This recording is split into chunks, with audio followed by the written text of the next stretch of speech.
अस्सलाम वालेकुम। अच्छा जी, कल हमारी डिस्कशन इंटरेस्ट रेट फ्यूचर्स के मैकेनिज़्म पे हो रही थी और उसमें हमने कुछ बोरिंग और डिपॉजिट्स के केसेस को डिस्कस किया था। आज हम उसी से रिलेटेड रिवीजन के लिए हमारे पास दो क्वेश्चंस अवेलेबल हैं।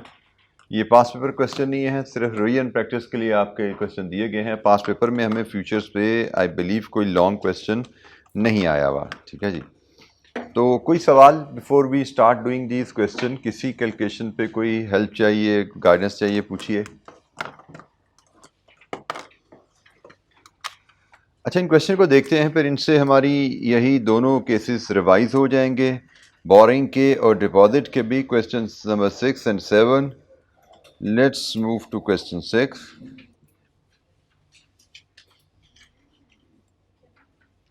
चैप्टर के एंड पे हमें जो अवेलेबल है क्वेश्चन,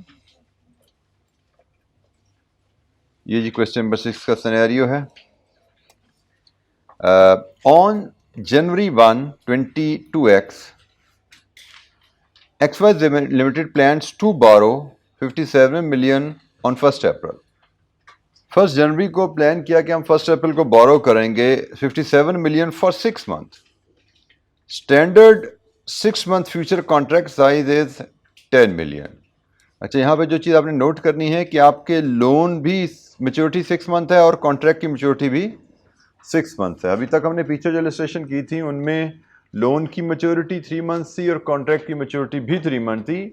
इन बोथ केसेस, कल की एग्जांपल में भी आज की एग्जांपल में भी, लोन की मेच्योरिटी और कॉन्ट्रैक्ट की मेच्योरिटी बराबर है। आपको याद है ना, ये चीज़ मैटर करती है नंबर ऑफ कॉन्ट्रैक्ट कैलकुलेट करने में। तो यहाँ पे भी 6 मंथ बराबर है। The current spot KIBOR is 7 for both 3 month and 6 month. आप 6 महीने के लिए लोन लेना चाहें, 6 मंथ का लोन लेना चाहें, काइबोर 7% ही है। And the current June KIBOR future price is the same. और जून के काइबोर फ्यूचर की प्राइस भी सेम है। हमें सिर्फ एक ही फ्यूचर कॉन्ट्रैक्ट दिया गया है, जून। हमने 1st अप्रैल को लोन लेना है। अगर हमें अप्रैल मई जून 3 फ्यूचर कॉन्ट्रैक्ट देते तो हम कौन सा लेते अप्रैल मई जून में से? अप्रैल, क्योंकि मंथ की लास्ट डे का कॉन्ट्रैक्ट होता है और हमने लेना होता है जिस दिन को हमने लोन लेना है उसकी इमीडिएट नेक्स्ट डेट। तो हमने 1st अप्रैल को लोन लेना है तो अप्रैल का जो कॉन्ट्रैक्ट है वो 30 अप्रैल की डेट का होता है ना। तो अगर हमें अप्रैल मई जून 3 कॉन्ट्रैक्ट यहाँ पे और 3 प्राइसेस दी जाती, और ये टेस्ट हो सकता है कि हमें मल्टीपल कॉन्ट्रैक्ट दिए जाएं और हमसे कहा जाए खुद चूज कर लो कौन सा करना है भाई, तो हमें पता है जिस डेट को हमने लोन लेना है उसके इमीडिएट बाद का जो पहला कॉन्ट्रैक्ट होता है हमने उसमें डील करना होता है। तो यहाँ पे एक ही कॉन्ट्रैक्ट है, 1st अप्रैल का लोन है, उसके बाद जून का कॉन्ट्रैक्ट है, मतलब उसके बाद का एक ही कॉन्ट्रैक्ट है। So we will only deal with June. तो उसने प्राइस दे दीजिए हमें 1st जनवरी को, स्पॉट चल रहा है काइबोर 7 और जून फ्यूचर की प्राइस भी 7 ही चल रही है, जिसको हम 93 रीड करते हैं।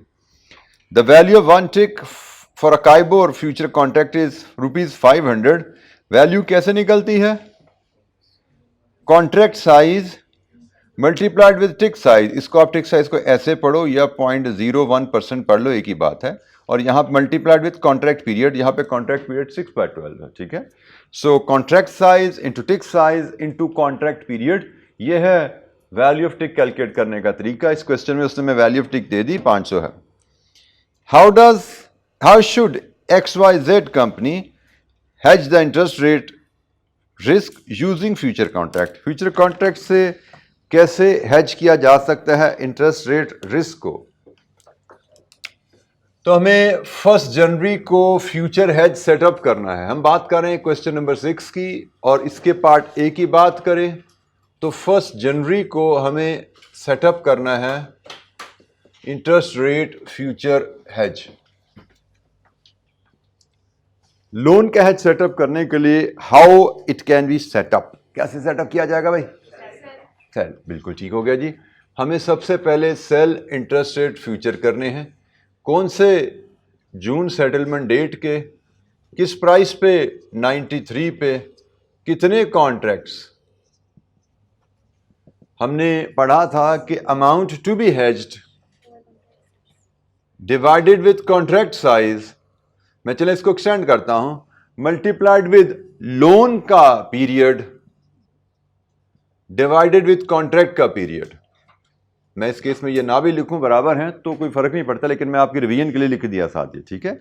और इसको आसानी के लिए याद रखिएगा, यहां पे एक्चुअल लोन लिया ना तो एक्चुअल लोन की मैच्योरिटी, यहां पे कॉन्ट्रैक्ट साइज लिया तो कॉन्ट्रैक्ट की मैच्योरिटी, ठीक है। ये भी याद रखने के लिए आसान तरीका है। तो इस केस में मैं ये ना भी लिखूं तो कोई फर्क नहीं पड़ता, 6 और 6 1 ही हो जाना है, लेकिन आपकी याद दहानी के लिए मैंने ये लिख दिया साथ। तो जनाब हमारे कॉन्ट्रैक्ट्स बनते हैं यहां से 5.7, हम राउंड ऑफ करेंगे 6। लीजिए जी, इंटरेस्ट रेट फ्यूचर का हैज सेटअप हो गया। पार्ट ए में हमसे पूछा गया था बताइए हैज कैसे सेटअप होगा, तो जनाब हैज तो ऐसे सेटअप होगा, सेल इंटरेस्ट रेट फ्यूचर, जून सेटलमेंट डेट के 93 उनकी प्राइस हमें गिवन है, और कॉन्ट्रैक्ट हम करेंगे 6 सेल करेंगे। और ये कॉन्ट्रैक्ट कहां पे सेल होते हैं, किसको सेल करने हैं, कहां पे सेल करने हैं, फ्यूचर एक्सचेंजेस में। Future exchange just like stock exchange, futures and option exchanges होती हैं जहां पे फ्यूचर्स और ऑप्शन कॉन्ट्रैक्ट्स बाइंग सेलिंग होती है। जैसे करेंसी में अभी हमने करेंसी फ्यूचर पढ़ा था ना, करेंसी में भी हमने करेंसी ऑप्शन पढ़ी थी, हमें कॉल ऑप्शन चाहिए, पुट ऑप्शन चाहिए, हमने फ्यूचर सेल करने, फ्यूचर बाय करने। ये सारी ट्रांजैक्शन जिस प्लेटफॉर्म पे होती है वो प्लेटफॉर्म आपका कहलाता है फ्यूचर एंड ऑप्शन एक्सचेंजेस। उसका नाम जो मर्जी हो, New York future and option exchange है या Washington future and option exchange है, there are future and option exchanges just like stock exchange. यहां पे आप बाइंग सेलिंग करते हो ऑप्शंस की, फ्यूचर्स की, and they charge their commission. जिस तरह स्टॉक एक्सचेंज में शेयर्स की बाइंग सेलिंग करें वो कमीशन लेते हैं स्टॉक एक्सचेंज वाले ब्रोकर मेंबर्स, सेम यहां पे भी वही काम होता है। फ्यूचर्स और ऑप्शंस जो ट्रेडेड कॉन्ट्रैक्ट होते हैं उनके लिए एक्सचेंज अवेलेबल है जस्ट लाइक स्टॉक एक्सचेंज। अच्छा जी, ये हैज सेटअप हो गया हमारा, एनी क्वेश्चन। ये फैक्टर जैसे मैं फिर रिपीट कर रहा हूं, ये मैंने आपको सिर्फ याद दहानी के लिए लिखा, यहां पे ये फैक्टर ना भी लिखे तो हमारा काम हो जाता। Part B, calculate the total effective borrowing cost on April 1st। 1 अप्रैल को बताओ हमारी बोरिंग कॉस्ट इफेक्टिव क्या बनेगी। इफ ऑन 1 अप्रैल the 3 month and 6 month spot rate is 6.5 and the June future price is also the same, future price 93.5 पे आ जाए तो बताओ आपकी इफेक्टिव इंटरेस्ट कॉस्ट क्या बनती है। तो जनाब हमने सीखा वह है कि हम जब लोन लेने का टाइम आता है तो दो काम करते हैं। कौन से दो काम? एक, फ्यूचर पोजीशन क्लोज करेंगे रिवर्स एग्रीमेंट से, उसका गेन लॉस देखेंगे, और दूसरा काम एक्चुअल लोन लेके फ्यूचर का गेन लॉस उसमें एक्चुअल इंटरेस्ट में एडजस्ट करते हैं। बिल्कुल ठीक है। तो हम पहला स्टेप में future agreement close interest rate future, वो कैसे क्लोज होगा? हमने पहले सेल इंटरेस्ट रेट फ्यूचर पहले किया हुआ है 93 पे, अब हम बाय करके क्लोज करेंगे, और बाय करने के लिए प्राइस हमें दी गई है 93.50। एज अ रिजल्ट सेल किया, बाय महंगा है, हमें आ रहा है लॉस 0.5% का, या इसको हम 50 टिक्स कह लें। ये हमें टिक्स में लॉस आ गया, इसको हम टोटल वैल्यू कन्वर्ट कर लेते हैं। टोटल लॉस हमारा रहेगा 50 टिक्स का लॉस है, और 6 कॉन्ट्रैक्ट पे ये लॉस है, और एक टिक की वैल्यू होती है कितनी में क्वेश्चन में गिवन थी? 500। यहां से बताइए आपको टोटल लॉस कितना आ गया? 150,000। और इसकी अल्टरनेटिव कैलकुलेशन भी मैं अगर प्रेजेंट कर दूं just for your revision, 0.5% into 6 contracts into 10 million into 6/12, it should also give the same. Contract period 6/12 है यहाँ पे, ये भी आपको 150,000 ही मिलना चाहिए। आ रहा है? लीजिए जी, हेज सेटअप हो गया, हेज क्लोज हो गया। इसके बाद actual boring, actual interest cost जो हमें पड़ेगी दैट विल बी, हम काइबोर पे बोरो करते हैं, 6.5 काइबोर है, हम 57 मिलियन बोरो करेंगे 6.5% पे 6/12 मंथ्स के लिए। कितनी कॉस्ट? 1852 510 1852 500 और यहाँ पे लॉस आया हुआ है, इसमें ऐड कर देंगे। Add loss in interest rate future 150,000 200 2500। लीजिए जी, ये हमारी टोटल कॉस्ट आ गई। और इफेक्टिव इंटरेस्ट रेट निकालना हो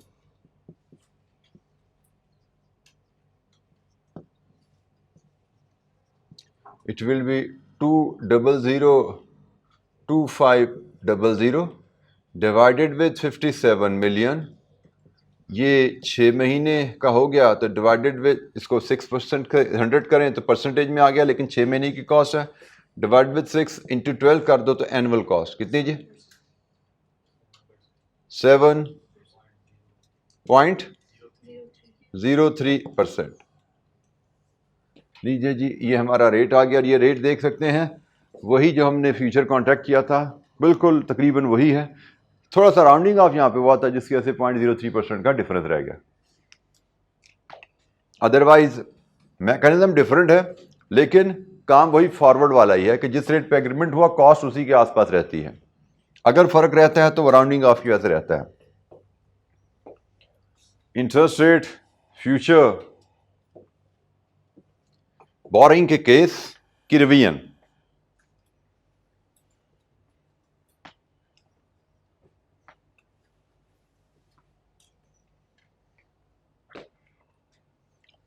जी बेटा, any question? Interest rate futures पे हमने जो कल एक्टिविटीज़ की थी, आज उनकी एक रिवीजन हम एक एक केस देख रहे हैं। ये हमने केस रिवीजन में देखा बोरिंग का, इसी तरह हम एक केस देखेंगे रिवीजन में डिपॉजिट का। अगर हमने डिपॉजिट प्लान किया है उसको कैसे हेज किया जाए।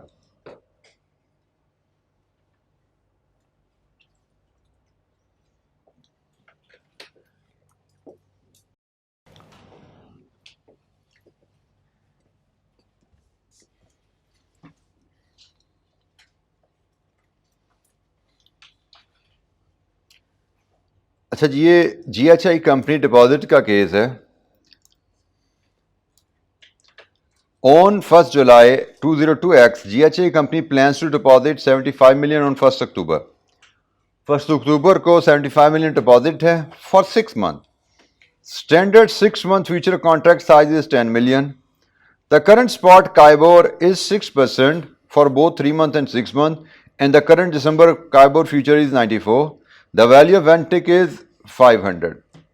ये अगेन इसको 0.01% पढ़ लो या 0.001 पढ़ लो, एक ही बात है, ठीक है।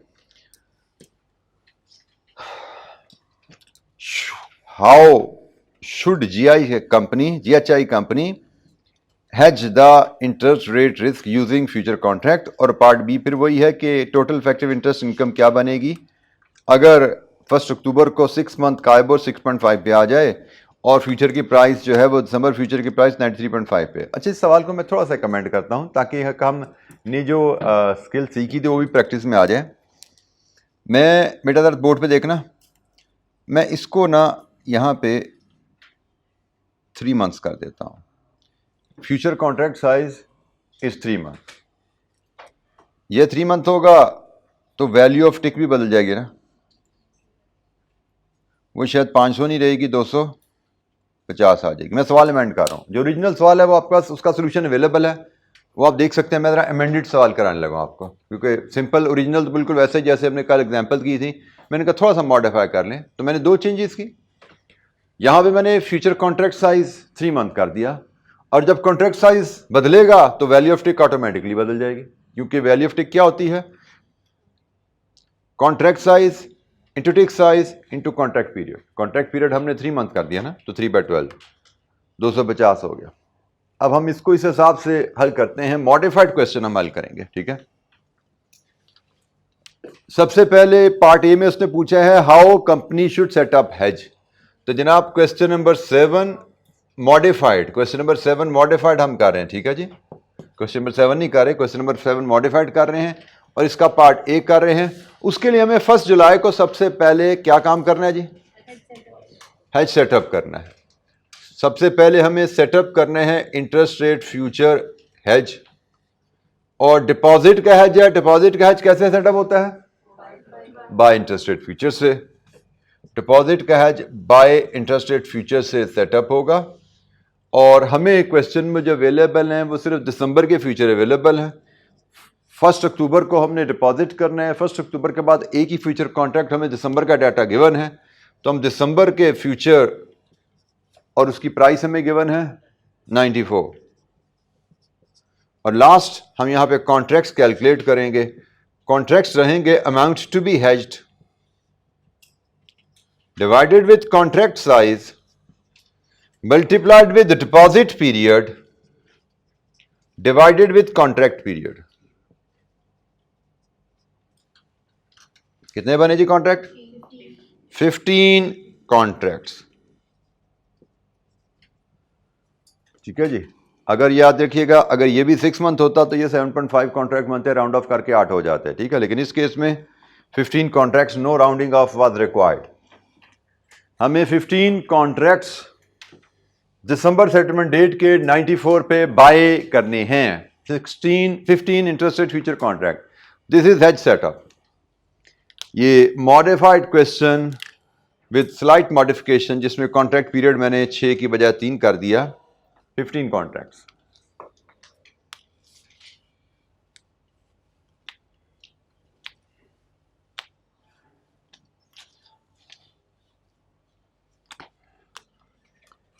पार्ट बी वो कहता है जी बताइए अगर 1 अक्टूबर को दिसंबर फ्यूचर की प्राइस 93.5 हो जाए और काइबोर 6.5 पे आ जाए फिर क्या होगा?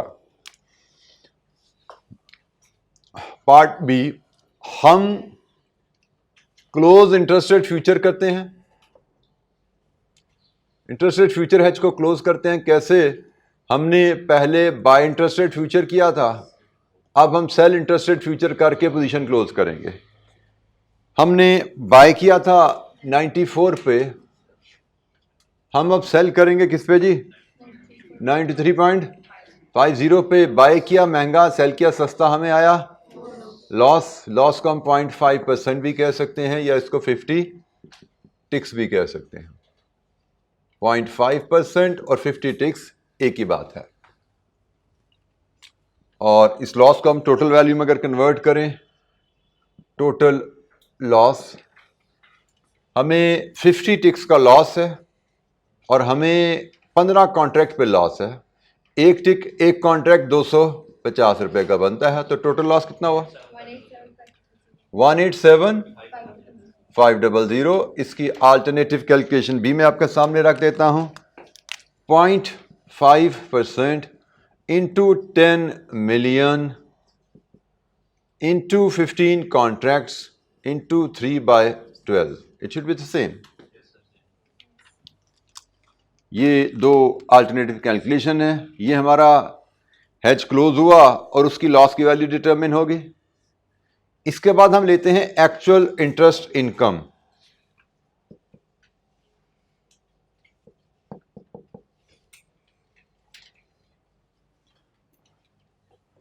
हमें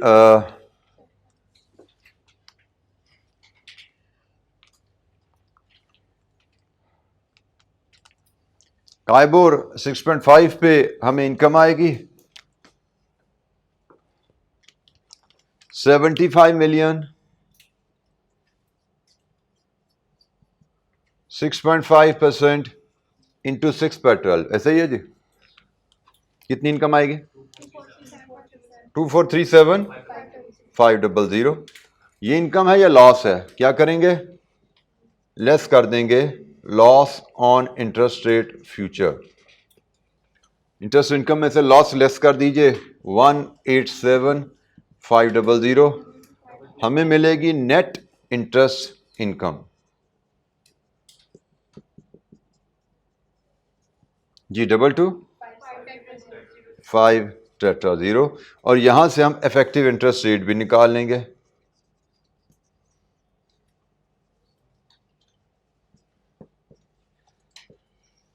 और वो होगी जनाब 2,250,000 ओवर 75 मिलियन इंटू परसेंट। ये बना सालाना और हम ले रहे हैं ये सॉरी 6 महीने का, डिवाइड विथ 6 इंटू 12। जी कितनी होगी सालाना? 6%। और आप देख सकते हो इट इज़ द सेम जिस पे आपने हेज सेटअप किया था, क्योंकि राउंडिंग ऑफ नहीं ना हुआ इसलिए एग्जैक्टली सेम आ गई। यहाँ पे थोड़ा राउंडिंग ऑफ था, मार्जिनल डिफरेंस आया था। इधर राउंडिंग ऑफ नहीं है, 15 कॉन्ट्रैक्ट पूरे हैं तो एग्जैक्ट वही रेट आया जिस पे हमने कॉन्ट्रैक्ट किया था।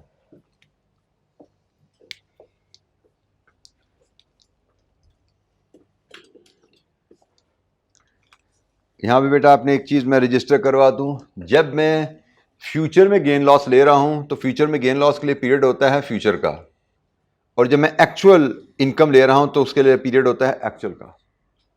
ये फ्यूचर में गेन लॉस है ना, तो फ्यूचर का पीरियड 3/12 है, और ये एक्चुअल इनकम है तो एक्चुअल इनकम तो 6 महीने की मैच्योरिटी पे लेनी है मैंने।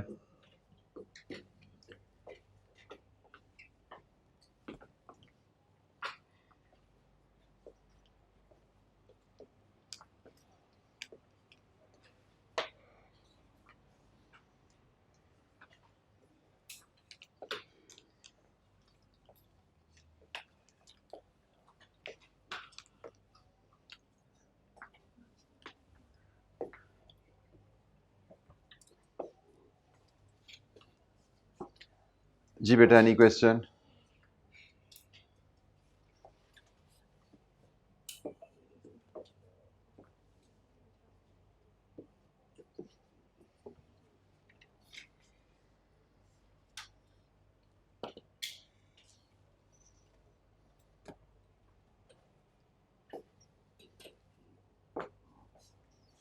हमने interest rate future, loan, deposit दोनों की एक एक एक्टिविटी रिवाइज की, और इस एग्जाम्पल में मैंने आपको ये जो कॉन्सेप्ट मैंने कल आपसे शेयर किया था इसकी एप्लीकेशन भी मैंने क्वेश्चन को मॉडिफाई करके आपसे शेयर कर ली। इसको ओरिजिनल आप समझिए क्वेश्चन आपकी होम असाइनमेंट होगी, मैंने मॉडिफाइड क्वेश्चन करवा दिया। ओरिजिनल क्वेश्चन को करके आपने होम असाइनमेंट के तौर पे कंपैरिजन करके देख सकते हैं फ़र्क क्या आ रहा है।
जी बेटा any question interest rate futures पे? जैसे मैंने कहा लॉन्ग क्वेश्चन हमें नहीं आया हुआ, हमें एक आध के शायद को एमसीक्यू आया हो, वो देखेंगे, एमसीक्यू रिवाइज करेंगे, उसमें आ जाएगा सामने। लॉन्ग क्वेश्चन आएगा तो ये स्कोप सारा हमने डिस्कस कर लिया, लोन के डिफरेंट पॉसिबल केसेस जो बन सकते थे, डिपॉजिट के जो केसेस बन सकते हैं, स्टेप्स बनते हैं, वो हमने डिस्कस कर लिए। इससे बाहर इंशाअल्लाह हमें क्वेश्चन आने की उम्मीद नहीं है इस एरिया में।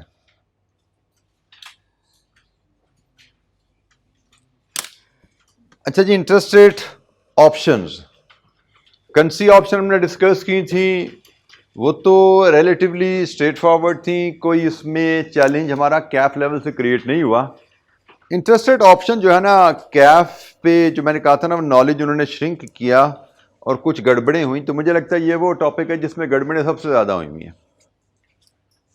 इसमें बेसिकली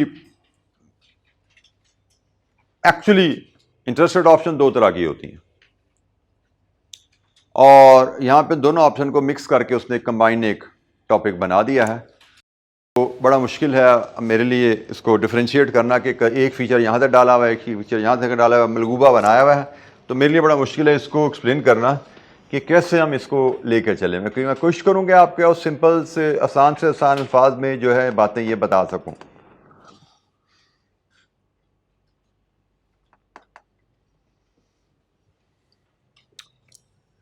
एफआरए में जैसे हमने पढ़ा था, फ्यूचर्स में हमने पढ़ा है, दोनों में हम करते क्या हैं, इधर सेल इंटरेस्ट रेट फ्यूचर से एग्रीमेंट टू बोरो करते हैं और एफआरए में गालबन बाय एफआरए से एग्रीमेंट टू बोरो होता है। ठीक है, एफआरए में बाय एफआरए से एग्रीमेंट टू बोरो होता है, यहां पे सेल इंटरेस्ट रेट फ्यूचर से एग्रीमेंट टू बोरो होता है। हम दोनों में एग्रीमेंट टू बोरो करते हैं, वो एफआरए या फ्यूचर है।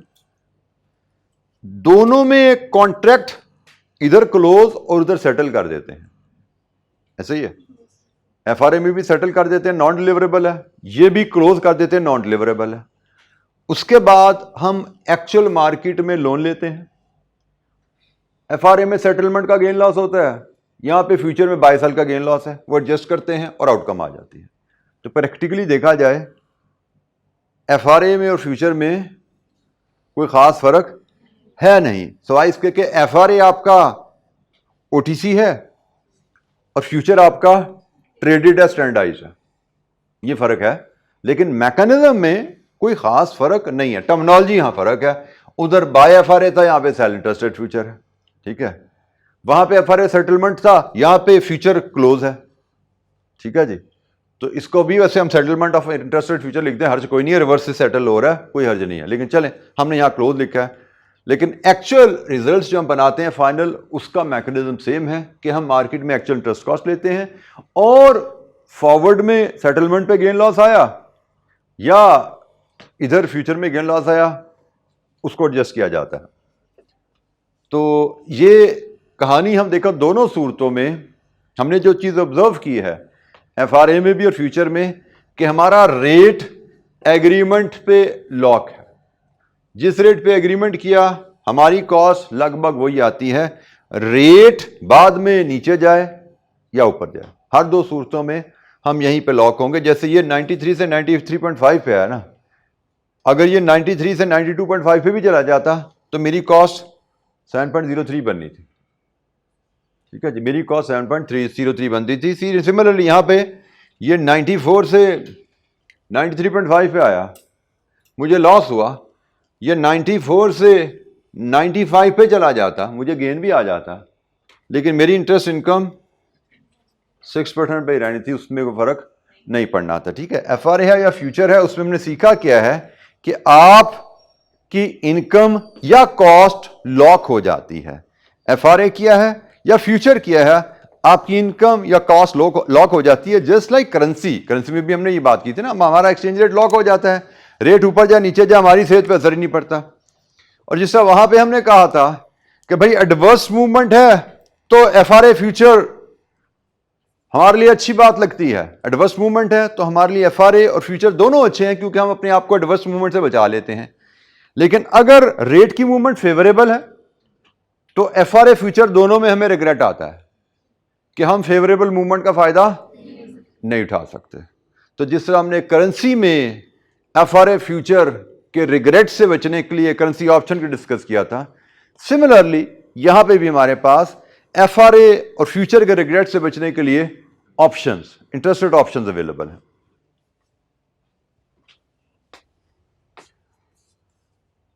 Interest rate option to borrow है, ऑप्शन टू डिपॉजिट है।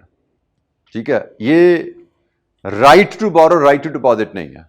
एफआरए और interest rate future right to borrow right to deposit होते हैं, मतलब आपके ऊपर बाइंडिंग चीज होती है, वो यहां पे बाइंडिंग नहीं है। एफआरए और फ्यूचर बाइंडिंग है, मतलब एफआरए किया आपने इंटरेस्ट रेट एफआरए, उसको सेटल करना जरूरी है, आपको फायदा है या नुकसान है। आप एफआरए सेटलमेंट रिसीव करने वाले हो या एफआरए सेटलमेंट पे करने वाले हो, हर सूरत में आपको एफआरए सेटल करना है, कोई स्केप नहीं है। फ्यूचर में आपने हेज सेटअप कर लिया, आपको फायदा है नुकसान है, आपको आईआरएफ क्लोज करना है, मजबूरी है, कोई स्केप नहीं है यहां पे। हालांकि असूलन लॉस मुझे दुखेगा ना, यहां पे interest rate future has setup कर लिया और फ्यूचर हैज में लॉस आ रहा है, मेरा दिल तो करेगा इससे बच सकूं तो बच जाऊं, लेकिन फ्यूचर में कोई ऑप्शन नहीं है। आईआरएफ में भी ऐसा ही है, हैज सेटअप कर लिया बाया एफआरए से, सॉरी बाय एफआरए से हैज सेटअप कर लिया, तो अगर तो एफआरए सेटलमेंट मुझे रिसीव होनी है वो तो मुझे सुकून देगा, कलेजे को ठंडक पड़ेगी, लेकिन अगर पे करनी है तो मुझे दुखेगा, लेकिन स्केप कोई नहीं है, देने पड़ेगा भाई। रिसीव करना या पे करना दोनों कंपल्शन है, बच नहीं सकते आप उससे। ऑप्शन में बचत है, ऑप्शन में आप इसको इसी एंगल से देखो, आपको फ्लेक्सिबिलिटी दे दी जाए कि भाई एग्रीमेंट टू बोरो कर लो 7% पे, एग्रीमेंट टू बोरो कर लो 7% पे, और मार्केट में अगर तो रेट 7% से ऊपर है ऑप्शन एक्सरसाइज कर लेना, और अगर रेट 7% से कम है ऑप्शन एक्सरसाइज ना करना।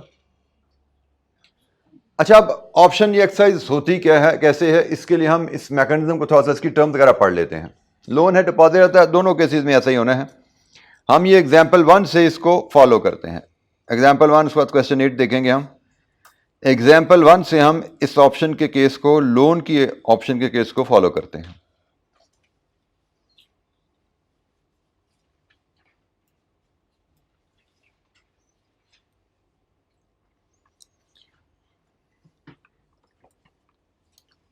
Suppose company intends to borrow 10 million in 4 months' time for a period of 3 months, but is concerned about the volatility of the LIBOR, US dollar LIBOR rate. The 3-month LIBOR rate is currently 3.75%, but might go up or down. अच्छा बेटा, ये एक point यहाँ पे मुझे लगता है पहले शायद कहीं करेंसी में हमने ये डिस्कस नहीं किया। हमें ऑप्शन हेज पे जाना कब चाहिए? देखिए, मैंने लोन लेना है और मुझे मेरी एक्सपेक्टेशन बताती है इंटरेस्ट रेट की एक्सपेक्टेशन, फ्यूचर में इंटरेस्ट रेट कहाँ जाएगा, कैसे देखा जा सकता है? याद है कुछ? यील्ड कर्व नाम की कोई चीज़ पड़ी हुई है? यील्ड कर्व हमें फ्यूचर की एक्सपेक्टेड इंटरेस्ट रेट मूवमेंट बताती है, याद है ये बात? यील्ड कर्व मैंने देखी और मुझे यील्ड कर्व बता रही है गोइंग फॉरवर्ड इंटरेस्ट रेट नीचे आने वाले हैं। मैंने लोन लेना है और मेरी यील्ड कर्व बताती है आगे चल के इंटरेस्ट रेट गिरने वाले हैं। क्या मुझे कोई risk of higher cost feel हो रहा है? इंटरेस्ट रेट गिरने वाला है, मैंने लोन लेना है, तो क्या मुझे कोई डर लग रहा है कि मेरी इंटरेस्ट कॉस्ट कहीं बढ़ ना जाए? नो। हम कहते हैं एक्सपेक्टेड मूवमेंट जो है फ्यूचर में वो फेवरेबल है, और फेवरेबल मूवमेंट से मुझे डर नहीं लगता भाई। रिस्क है, रिस्क तो मूवमेंट में है, मूवमेंट में रिस्क है, बट फेवरेबल मूवमेंट से डर नहीं लगता। ठीक है जी, डर लगता है एडवर्स मूवमेंट से। तो मैंने फ्यूचर में अगर लोन लेना है और मैंने फ्यूचर की फोरकास्ट देखी, इंटरेस्ट रेट फ्यूचर में किस तरफ मूव करने वाला है, मुझे यील्ड कर्व ने बताया गोइंग फॉरवर्ड इंटरेस्ट रेट गिरने वाले हैं, तो इसका मतलब मुझे फिर गोइंग फॉरवर्ड बोरिंग में कोई डर नहीं लग रहा, और जब डर नहीं लग रहा तो हो सकता मैं हेज करूं ही ना। ठीक है, हो सकता मैं हेज ना करूं जब डर नहीं लग रहा। अच्छा, अब दूसरी ऑप्शन, मैंने यील्ड कर्व देखी, पता लगा इंटरेस्ट रेट ने बढ़ना है। जब इंटरेस्ट रेट ने बढ़ना है इसका मतलब हेज ना करने की सूरत में मुझे नुकसान होगा।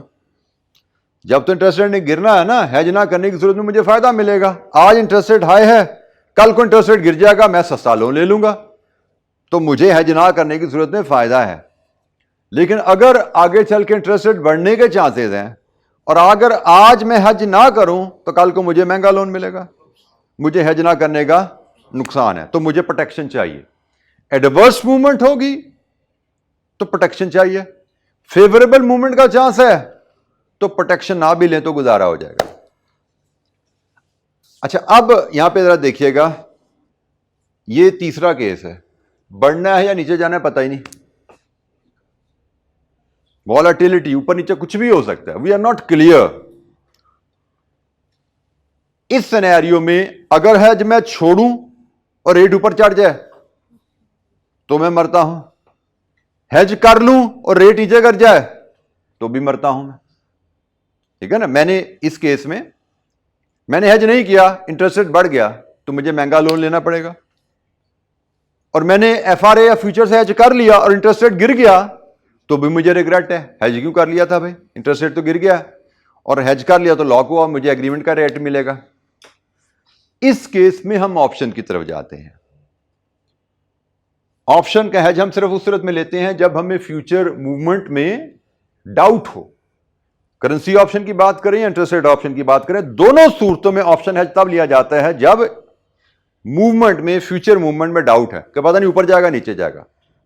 मैं फिर बोल रहा हूं, डाउट अगर नहीं है, आपको पता है फेवरेबल मूवमेंट है, हेज ना लो।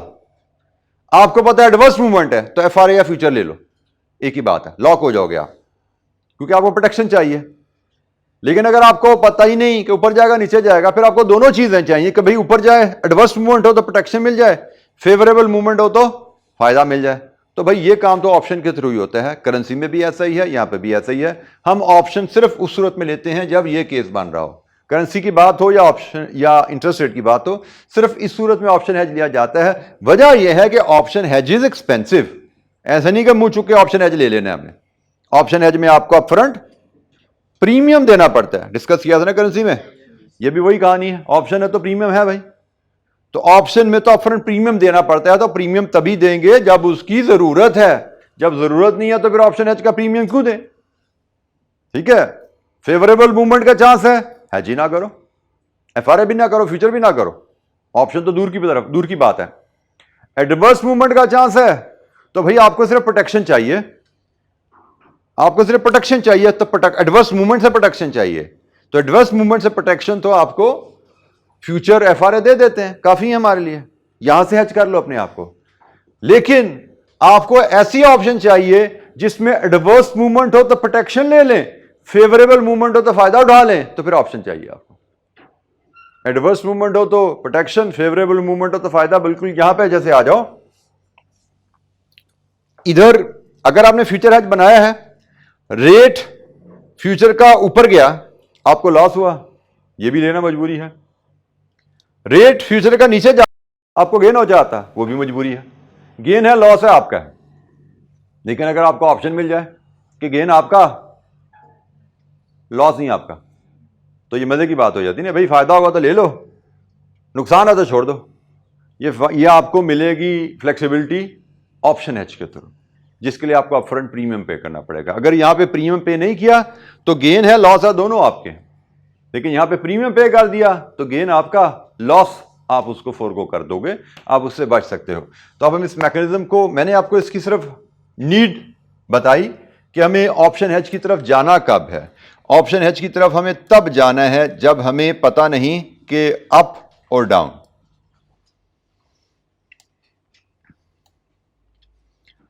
अच्छा जी, 4 महीने बाद हमें लोन लेना है और 4 महीने बाद इंटरेस्ट कहीं भी जा सकता है। The company therefore takes a borrower's option, loan लेने की ऑप्शन लेती है, किस रेट पे? 4% पे, for a notional 3 months 10 million loan. हमारा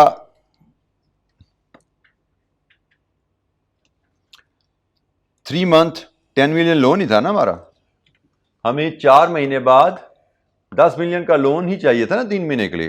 और ये नोशनल बात इसलिए लिखी गई है कि ये भी नॉन डिलीवरेबल है, इसलिए नोशनल कवर्ड यहां पे यूज किया गया। तो जनाब हमने बोरोअर ऑप्शन ले ली है, 4% पे लोन लेने की, 10 मिलियन का लोन फॉर 3 months, जिसकी एक्सपायरी 4 month में है जब हमें एक्चुअल लोन लेना है।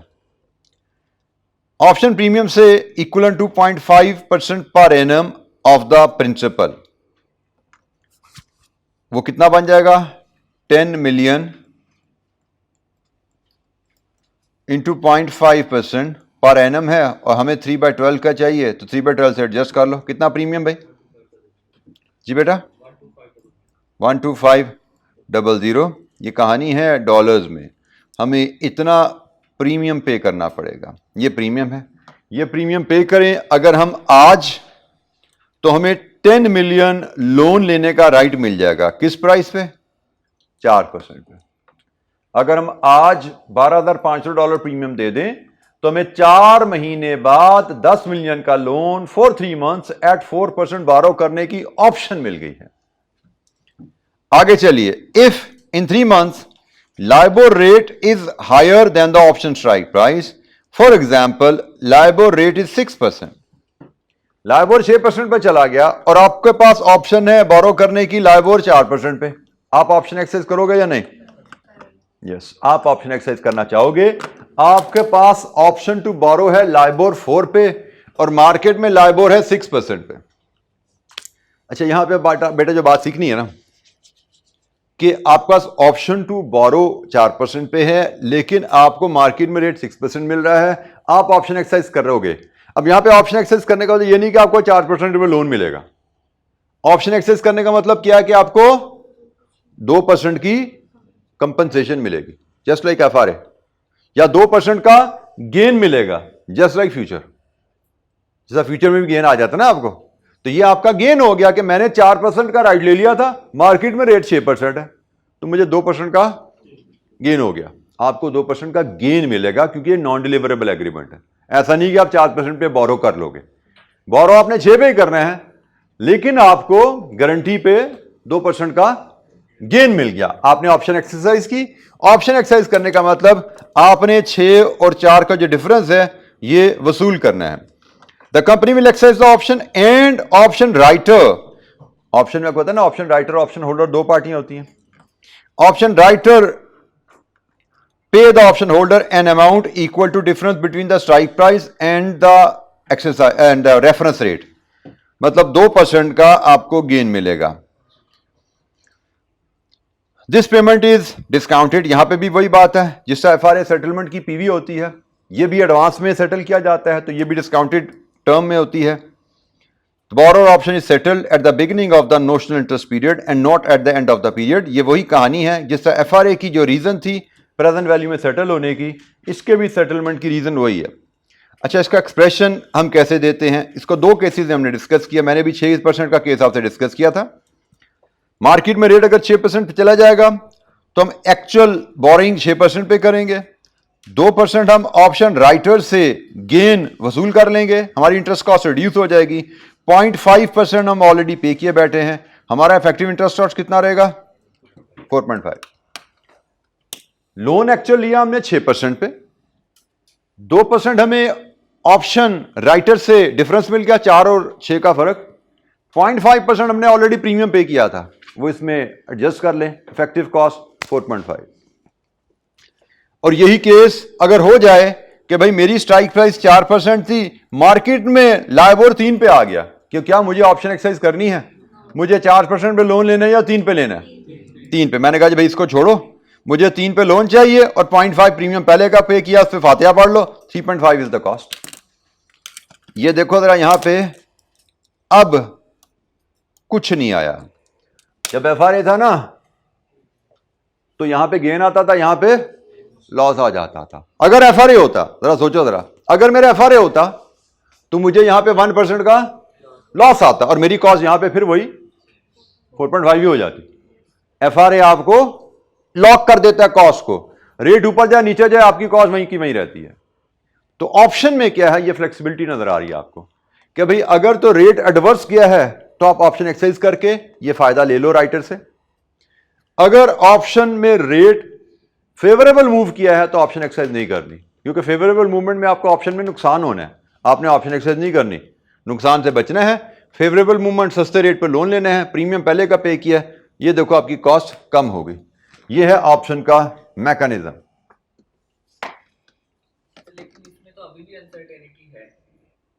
बेटा अनसर्टेनिटी है लेकिन एडवर्स नहीं है। ये वो अनसर्टेनिटी है जिससे मेरे दिल को ठंडक पड़ती है। ऐसा ही है ना, अनसर्टेनिटी है लेकिन फेवरेबल है ना। देखो अनसर्टेनिटी हमने कहा था रिस्क है, मतलब risk of variation in profit, this is uncertainty. But real term में क्या मुझे प्रॉफिट के बढ़ने से डर लगता है क्या? अनसर्टेनिटी जरूर है, लेकिन प्रॉफिट के बढ़ने से मुझे डर नहीं लगता। मुझे डर लगता है प्रॉफिट के गिरने से। कॉस्ट के गिरने से मुझे डर नहीं लगता, मुझे डर लगता है कॉस्ट के बढ़ने से। ठीक है, तो कॉस्ट को लॉक करने की ऑप्शन बहरहाल मेरे पास है, लेकिन मैं अगर कॉस्ट के गिरने का फायदा उठाना चाहता हूं तो उठा लो भाई, उससे डर तो नहीं लगेगा ना मुझे। कॉस्ट गिरने से मेरा प्रॉफिट बढ़ते हैं तो वो अनसर्टेनिटी मुझे अच्छी लगती है, लेकिन कॉस्ट के बढ़ने से प्रॉफिट जो गिरने के चांस है वो अनसर्टेनिटी इज बैड, उससे मैं बचना चाहता हूं। ठीक है, तो अगर मैं ऊपर नीचे उतार चढ़ाव दोनों से बचना चाहता हूं तो एफआरए भी है, फ्यूचर भी है। लेकिन अगर मैं सिर्फ कॉस्ट के बढ़ने के असरात से बचना चाहता हूं और कॉस्ट के गिरने का फायदा उठाना चाहता हूं तो ऑप्शन। ठीक है, फ्यूचर और एफआरए आपको कॉस्ट में इजाफा, कॉस्ट में ड्रॉप, इंक्रीज डिक्रीज दोनों के असरात से आजाद कर देते हैं। कॉस्ट बढ़े कॉस्ट गिरे आपकी सेहत पे कोई असर नहीं पड़ेगा। लेकिन मैंने आपको जैसे बताया था ऑप्शन की जरूरत हमें क्यों पड़ती है कि कॉस्ट बढ़ने के असरात से बचना मुझे अच्छा लगता है, लेकिन कॉस्ट के गिरने का फायदा मुझे ना मिले मुझे रिग्रेट देता है। अगर आप रिग्रेट से बचना चाहते हो, ऑप्शंस एक टूल अवेलेबल है, it has a cost. Option है जो आपको प्रीमियम पे करने पे मिलता है, इट हैज अ कॉस्ट। लेकिन अगर चाहते हो तो ले सकते हो आप ये, और मैंने बता दिया ये हम तब लेंगे जब हमें क्लियर नहीं है ऊपर या नीचे की। अगर मुझे पता है इंटरेस्ट रेट ने बढ़ना ही बढ़ना है लोन के केस में, नीचे आना ही नहीं है, तो फिर मुझे ऑप्शन का प्रीमियम देने की जरूरत क्या है? मुझे तो सिर्फ प्रोटेक्शन चाहिए। ऑप्शन तो टू वे काम करता है ना। जब मुझे टू वे काम चाहिए, टू वे हेल्प चाहिए, तो फिर मैं ऑप्शन पे जाऊंगा कि भाई ऊपर जाए तो बच जाऊं, नीचे जाए तो फायदा उठा लूं, फिर मैं ऑप्शन ए पे जाता हूं। लेकिन अगर मुझे सिर्फ वन वे हेल्प चाहिए तो फिर एफआरए ऑप्शन, एफआरए या फ्यूचर ही काफी है, क्योंकि उसमें प्रीमियम नहीं देना होता। अच्छा जी, इसकी रिवीजन के लिए हमारे पास एक क्वेश्चन 8 अवेलेबल है। यही जो हमने केस डिस्कस किया, एग्जैक्टली सेम केस हम रिवाइज करते हैं क्वेश्चन 8 से। ये भी हमें पास पेपर में टेस्ट नहीं हुआ भाई। ठीक है, तो ये भी एक रिवीजन एग्जांपल दी हैं जो क्वेश्चन की सूरत में आपको चैप्टर एंड पे दी गई हैं। Best trading limited needs to borrow 20 million in 6 months time for a period of 4 months। 6 महीने बाद 4 महीने के लिए। ये ध्यान से बेटा पढ़ा करें, 2 पीरियड्स आ रहे होते हैं, एक कितने अरसे बाद और एक कितने अरसे के लिए। एफआरए की टर्म में देखें ना तो ये 6 to 10 है, ऐसा ही है। एफआरए की टर्म में 6 महीने बाद 4 महीने के लिए, ये 6 to 10 है। Anyways, the 4 month LIBOR rate is currently 3%, but might go up और डाउन। ये वो कहानी है जहां पे हम कहते हैं भाई हमें ऑप्शन हेज की तरफ देखना चाहिए, या इस तरह के केस के लिए ही option hedge is the need in next 6 months। The borrowed option is available at a premium of 0.2% with a strike price of 3.35% with expiry date in 6 months time। 0.2% premium और 3% स्ट्राइक प्राइस पे option available है। Assume that company is able to borrow at $, LIBOR rate. Company LIBOR पे borrow कर सकती है।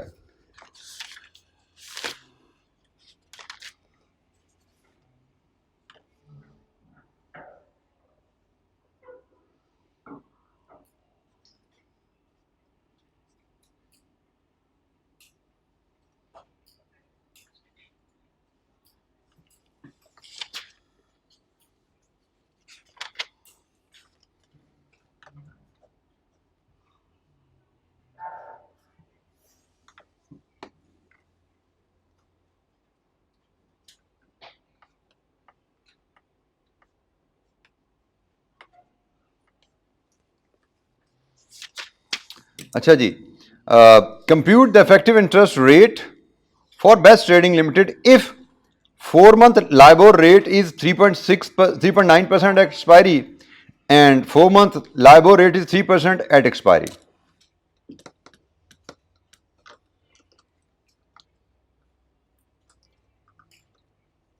अच्छा जी, हमने जो लिया है स्ट्राइक प्राइस क्या ली है? 3.35। ठीक है जी, हमारे पास ऑप्शन टू बोरो एट 3.35 है लाइबोर, और केस नंबर 1 मार्केट में रेट अगर 3.9 आ जाए तो आप 3.35 पे बोरो करिएगा, 3.9 पे 3. इसका मतलब आप ऑप्शन एक्सरसाइज करोगे। स्ट्राइक प्राइस 3.35 है, मार्केट में 3.9 पे लोन मिलता है, आप ऑप्शन पे लोन लेना चाहोगे, आप ऑप्शन एक्सरसाइज करोगे। स्ट्राइक प्राइस 3.35 है, मार्केट में लोन 3 का है, आप ऑप्शन एक्सरसाइज करोगे? नो। इस केस में ऑप्शन एक्सरसाइज करने का मतलब क्या है? आपको गेन मिलेगा। कितना गेन है? 3.9 और 3.65 का डिफरेंस 0.55%। और इस केस में कोई गेन कोई लॉस नहीं, क्योंकि आपने ऑप्शन एक्सरसाइज नहीं की। दीजिए जी, मैकेनिज्म कैसे शो होगा? हम 3.9 पे लोन लेंगे, 0.55% हमें गेन मिल जाएगा, 0.2% हमने प्रीमियम पे किया हुआ, नेट इंटरेस्ट कॉस्ट हमारी 3.55 आएगी, इफेक्टिव इंटरेस्ट रेट 3.55 रहेगा। और यहां पे हम 3% पे लोन लेंगे, 0.2% प्रीमियम पहले दिया हुआ है, 3.2% हमारी इफेक्टिव इंटरेस्ट कॉस्ट आएगी। That's it. इंटरेस्ट रेट जितना नीचे जाता जाएगा, हमारी इंटरेस्ट कॉस्ट उतनी नीचे जाती जाएगी। इंटरेस्ट रेट जितना मर्जी ऊपर चला जाए, हमारी कॉस्ट 3.55 से ज्यादा, ये इंटरेस्ट रेट 5% पर चला जाए, मेरी सेहत पे कोई असर नहीं पड़ने वाला। ये इंटरेस्ट रेट 10% पर चला जाए, मेरी कॉस्ट यही रहेगी, मेरी कॉस्ट नहीं बदलेगी। ठीक है, हम यहां पे केस बना लेते हैं एक। लेट्स अज्यूम ये इंटरेस्ट रेट चला जाता है जनाब 5% पे। एक तीसरा केस बनाते हैं, इंटरेस्ट रेट चला गया 5% पे, जिसका मतलब लोन लूंगा मैं 5% पे, लेकिन मुझे यहां पे गेन कितना आएगा? 1.65 का गेन मिल गया, 0.2% पहले दिया हुआ है, तो इंटरेस्ट कॉस्ट तो वहीं की वहीं 3.55 पे रहेगी। सो एडवर्स मूवमेंट जितनी मर्जी एडवर्स हो जाए, मेरी कॉस्ट इससे ऊपर नहीं जाने वाली।